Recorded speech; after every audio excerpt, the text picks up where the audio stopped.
Monggo. A'udzu billahi minasyaitonir rajim. Monggo.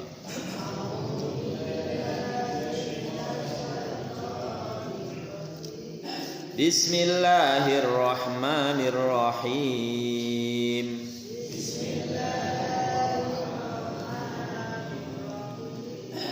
Syahidallahu annahu la ilaha illahu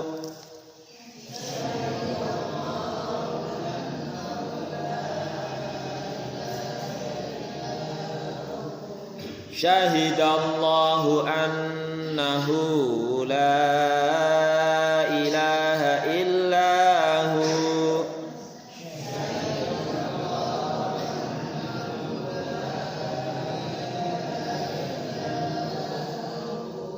annahu la ilaha illa huwa wal malaikatu wa ulul ilmi qa'iman bil qist.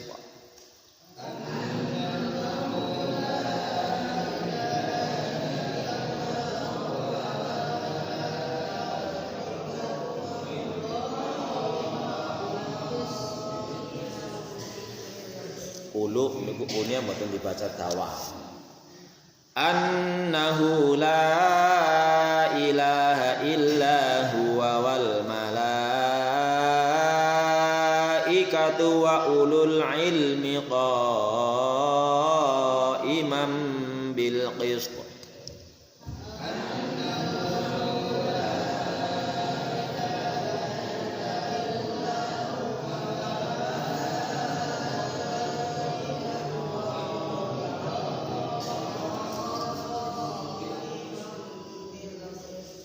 La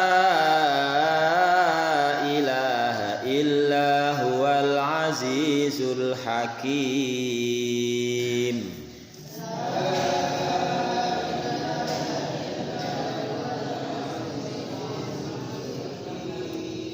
La ilaha illa huwal azizul hakim.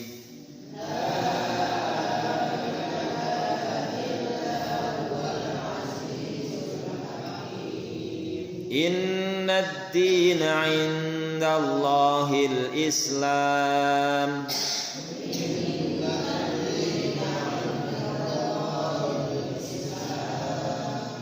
Inna ad-dina 'inda Allahil Islam.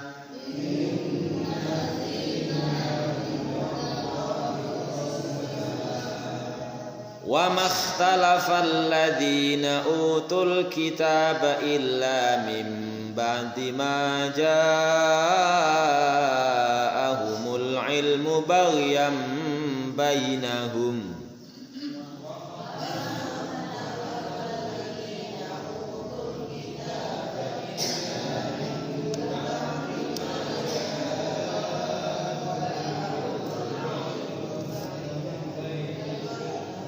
Wa makhtalafa alladhina utul kitaba illa min ba'di ma ja'ahumul ilmu baghyan bainahum.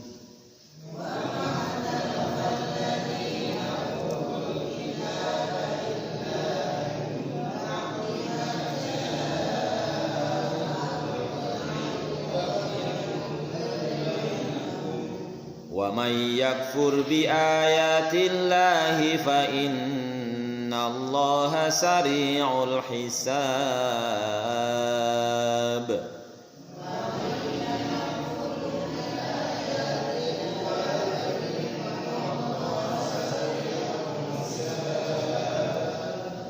Wa may yakfur bi ayatillahi fa innallaha sari'ul hisab.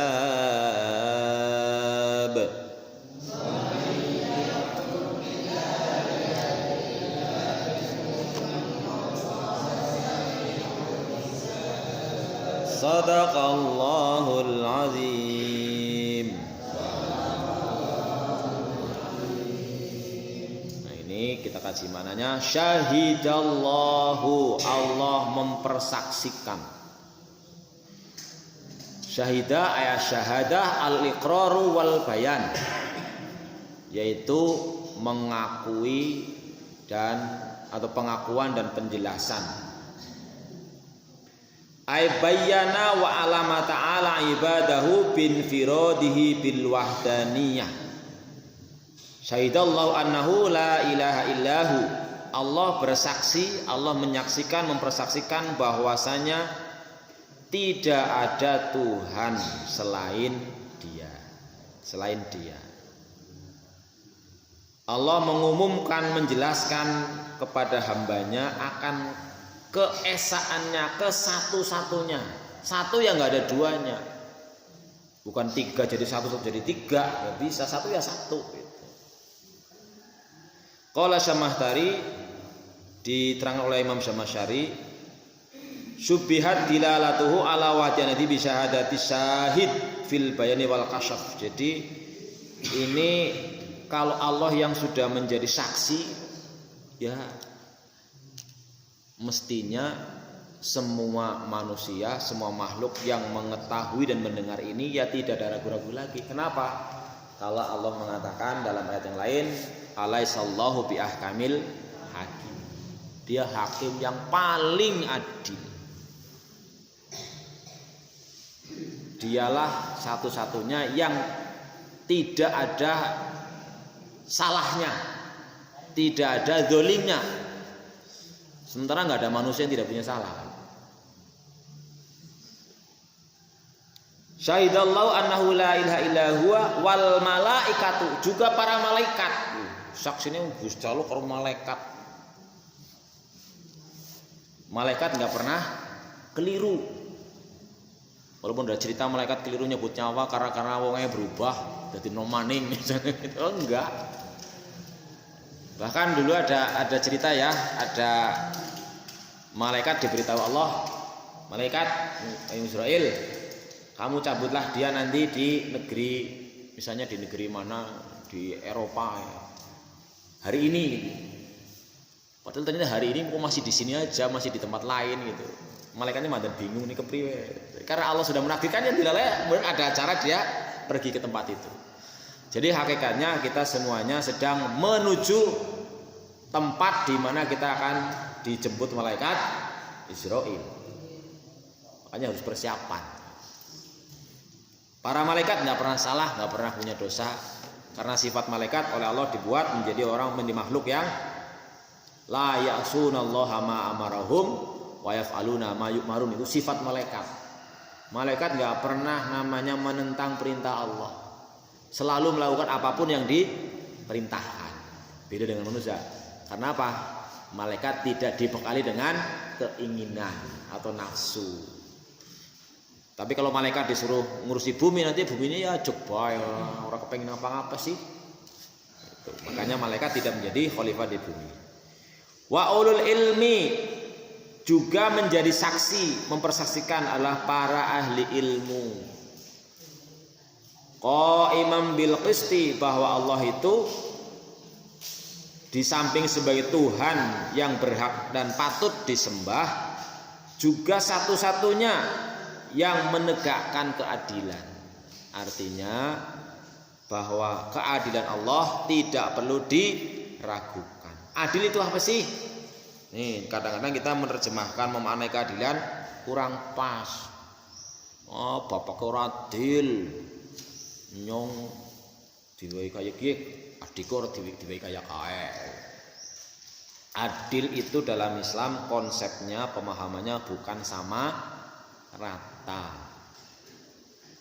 Adil itu menempatkan sesuatu pada tempatnya dengan pas. Itu adil. Ya sebenarnya digambarkan gampang ya, kalau misalnya adil diterjemahkan sama rata, nanti misalnya sangu. Sing adil ya sangune bocah sekolah mangkat siji bocah kuliah, siji bocah SMA, siji bocah SD, siji bocah TK. Lah wis men adil kowe pada sangune 5.000-an kabeh.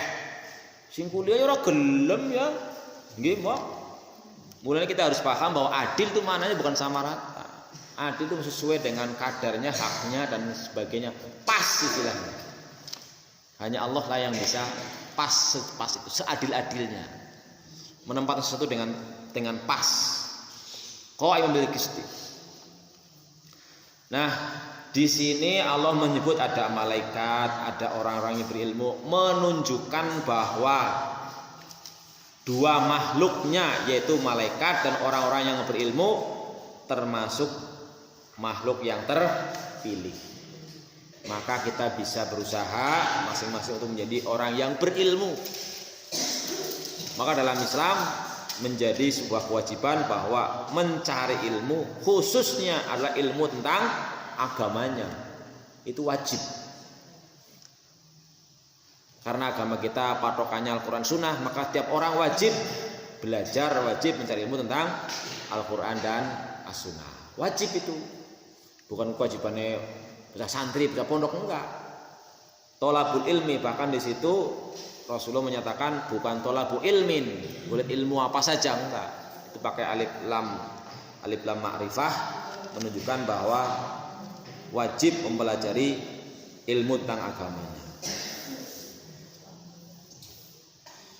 Wal malaikat ay wa syahidatil malaikatu wa ahlul ilmi bi wahdaniyati bidalaili khalqihi wa badi'i sun'ihi. Bahwa para malaikat serta orang-orang yang berilmu itu menyaksikan, membersaksikan, menjadi saksi dengan dalil-dalil penciptaan Allah serta keindahan makhluknya. Artinya untuk mengetahui bahwa Allah itu ada, bahwa Allah itu esa, bahwa Allah itu cuma satu-satunya Tuhan, dari kacamata ilmu pengetahuan saja bisa dipahami.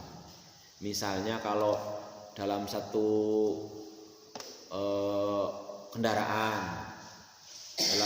kendaraan ada dua orang supir, dua-duanya pegang setir, ya mbok bisa hancur, siji pengen belok kanan, siji belok kiri gitu.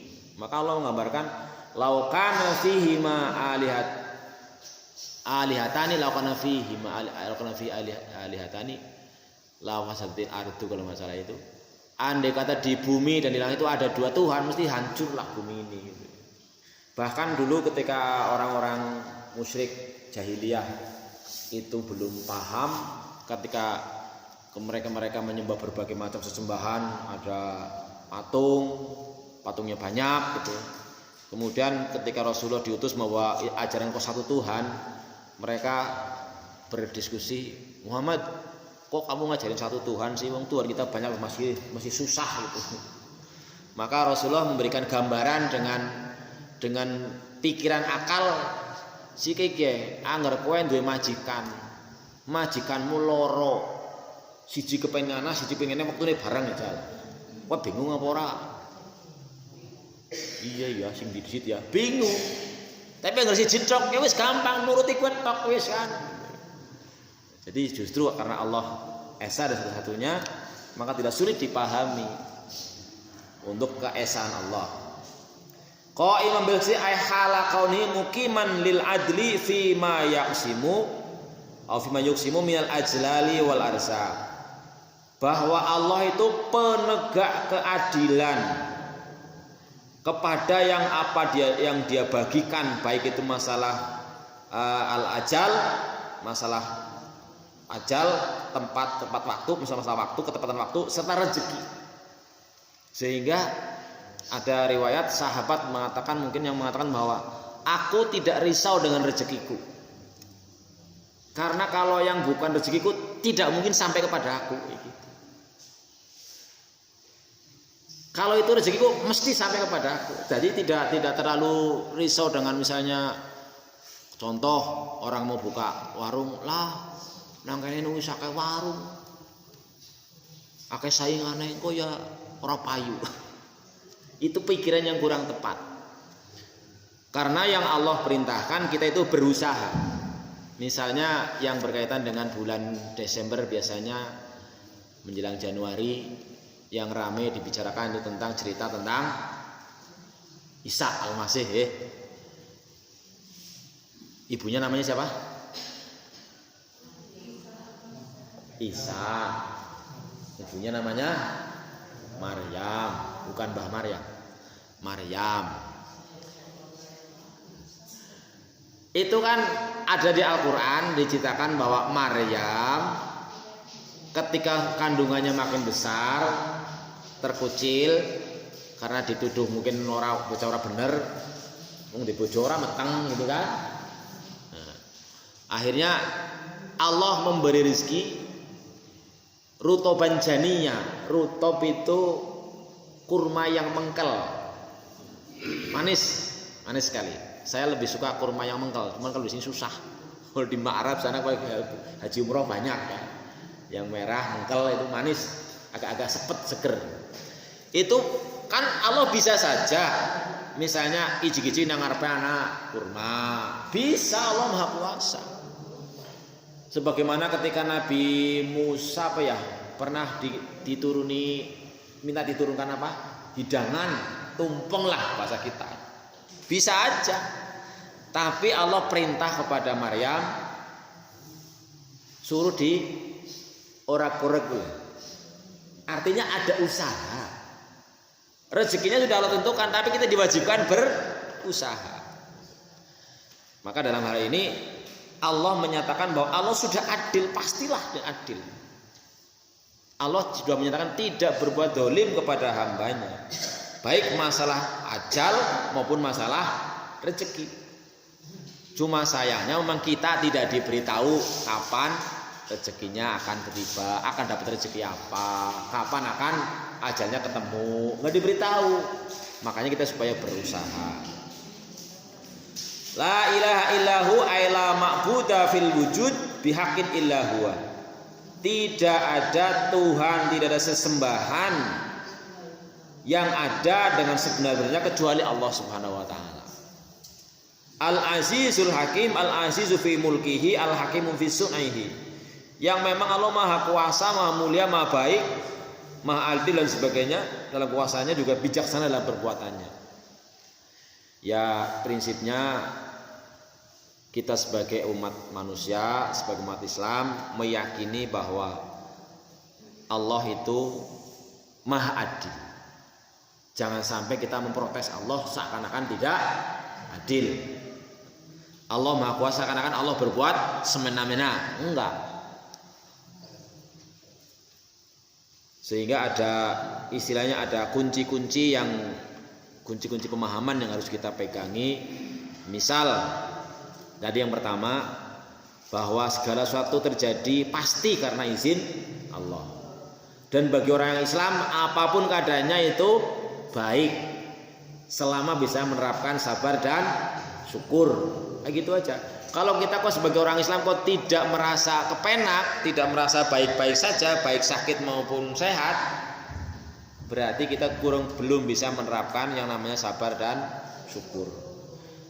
Kalau misalnya itu dipasang di depan ruang operasi di Rumah Sakit Pertamina, Rumah Sakit Islam Fatimah, di situ ada bahwa apapun yang menimpa orang Islam, apapun itu, baik yang kesedihan, kesulitan, sampai ataupun sakit, sampai mungkin ketunyuk duri, itu Allah sedang mengurangi dosa-dosanya.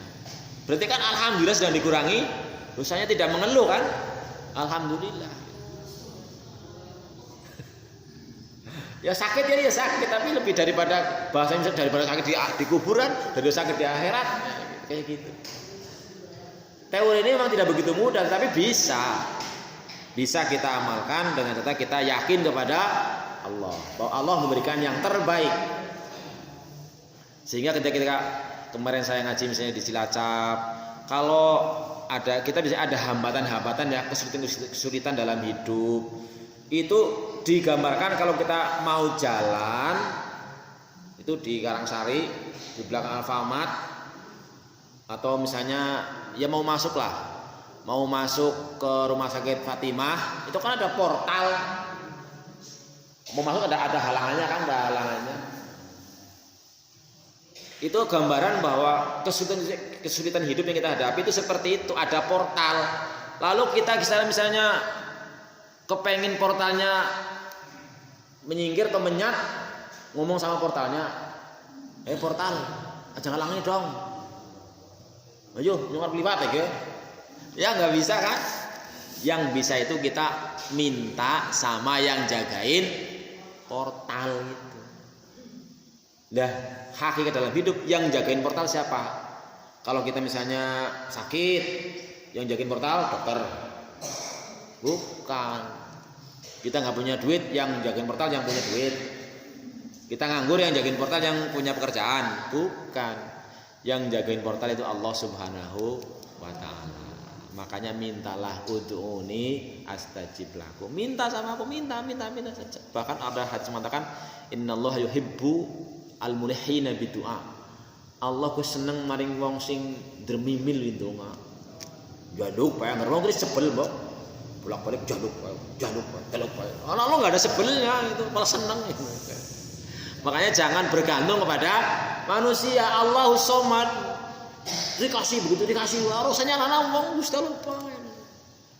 Curhat ya ajarin wong curhat mari Gusti Allah. Gambarnya seperti itu. Mulanya makanya tadi di ayat sebelumnya disebutkan bahwa orang-orang yang memang disiapkan Allah surga adalah orang-orang yang bangunnya sebelum subuh, bukan pas adzan subuh.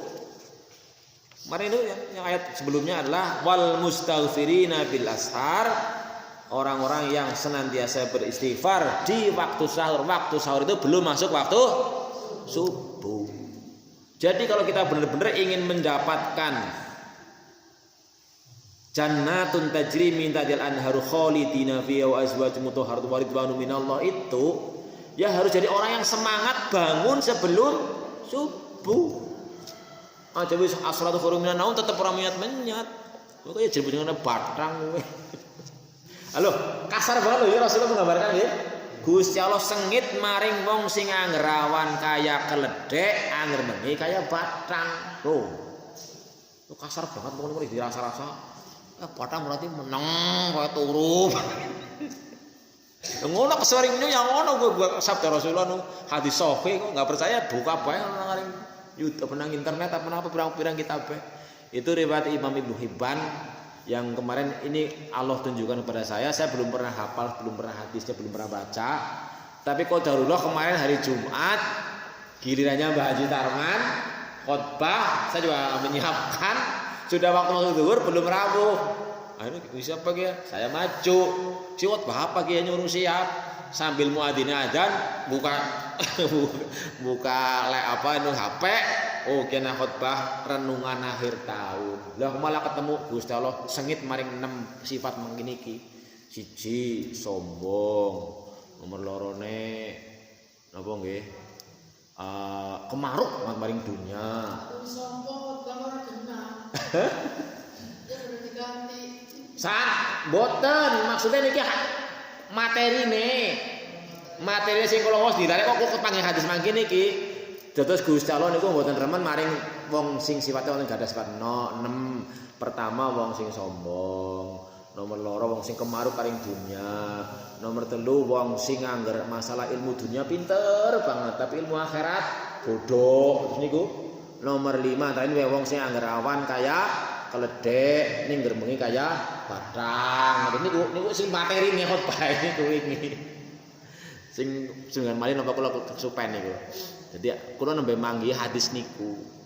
Ning karena bahasane mandan nek boten diterjemahkan mandan angel dipahami, akhirnya kula teng griya waos-waos oh ternyata ini ada penjelasan-penjelasan dilalekan HP niku kula saged ngetik huruf Arab. Jadi nek apal seperti hadise goleti lengkape ketemu. Niku gampang sedinge zamane. Nggih. Nah niku maksude teng mriki disebutkan bahwa kita mestinya dari sekarang mulai berusaha, karena Allah dalam ayat yang kita pelajari ya, kita sebelumnya belum tahu, setelah tahu kita praktekkan. Kita tekadkan bahwa mulai nanti malam saya atau harus dari kemarin lah, kalau yang belum ya sekarang mulai nanti malam saya akan bangun sebelum subuh. Sempatkan sholat tahajud, sempatkan beristighfar menjelang waktu subuh. Seperti itu. Berusaha sebaik mungkin. Insyaallah dengan pertolongan Allah kita akan dibantu dan kita belajar untuk dipraktekkan, bukan untuk dimengerti toh. Ngerti ora gelem nglakoni ya pada bae, malah mangke dituntut. Ora gelem ngerti, ora gelem sinau pada bae mangke niki. Nang dunya tapi pinter golek duit, pinter kerja tapi ngerti ilmu akhirat ora gelem sinau niku. Dadi kita berusaha lah sifatnya dengan senantiasa memohon pertolongan Allah supaya diberikan bantuan, diberikan pertolongan. Allahumma a'inni ala dzikrika wa syukrika wa husni ibadati. Inilah yang bisa saya berikan dan bisa kita bahas hari ini karena waktu yang terbatas. Semoga dengan kita mempelajari ayat ini kita makin yakin akan keadilan Allah, akan semuanya kembali kepada Allah, sehingga ketika ada apapun ini bahasanya ketika ada sesuatu yang kita kepenak, kita enak, mungkin kepenak gampang untuk mengolah hati, tapi ketika menghadapi sesuatu sing mboten kepenak niku sing angel dihadapi biasanya. Sing paling kepenak anggar pas ora kepenak niku nyalana pihak lain. Sing paling kepenak niku nek kita sek mboten kepenak niku apa nyalana wong liya, nyalana biyen nyala Gusti Allah, nyalana keadaan, nyalana kancane, nyalana bojone, nyalana anake niku. Tapi ketika kita pegang satu kunci bahwa tidak ada satupun terjadi tanpa keizinan Allah, ki berarti Gusti Allah kok ngizini gue kaya gue numpan ngapa nyong ya. Niku mikir kudune. Fakta biru jajal dipikir ke karena memang Allah perintahin ala ibratun li ulil albab. Fakta biru ya ulil absor. Jajal dipikir kira-kira anu hikmahnya apa di balik itu. Sehingga kita tidak mudah untuk kemudian menyalahkan pihak lain. Karena kita yakin tidak ada satu apapun terjadi sampai daun jatuh dari pohon kalau tidak diizinkan sama Allah. Kunci itu harus dipegang. Ketika kita bisa megang kunci itu, insya Allah ya kita tidak terlalu sifatnya. Karena kunci kedua Allah mengatakan bisa jadi kowe sengit maring sesuatu. Bu sengit apa bae niku terserah. Sengit mboten seneng mriyang, mboten seneng ora duwe duit, ora seneng nganggur, ora seneng dicuekin, ora seneng dingapi, tapi barangkali di belakang itu kamu mendapatkan sesuatu yang baik. Dan bisa sebaliknya, kok seneng banget padahal ora main. Gue ngapa wan main ora kok seneng banget. Tapi karena kita tidak tahu, wallahu ya'lamu antum la ta'lamun, kowe ora ngerti, mulane aja ngasih bersuudzon. Kunci ketiga. Kunci pertama, tidak ada satupun terjadi tanpa izin Allah.